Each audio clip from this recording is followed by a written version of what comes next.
speeches. Sorry, but we are politicians, not singers. Forgive us. I need 2 minutes, okay? Is it? Yeah. Bună seara, Moldova!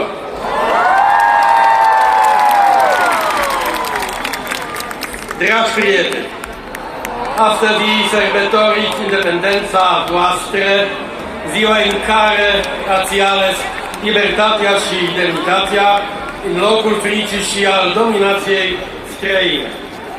Și eu, ca polonez, înțeleg ce înseamnă asta.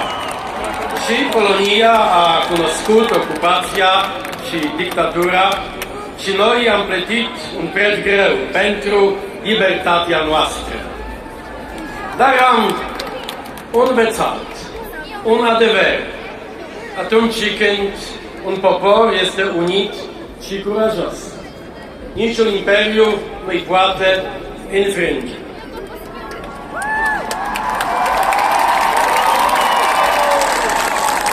Voi, moldovenii, ați arătat deja că aveți această putere. 3 decenii în urmă v-ați ridicat pentru libertate, pentru limba română.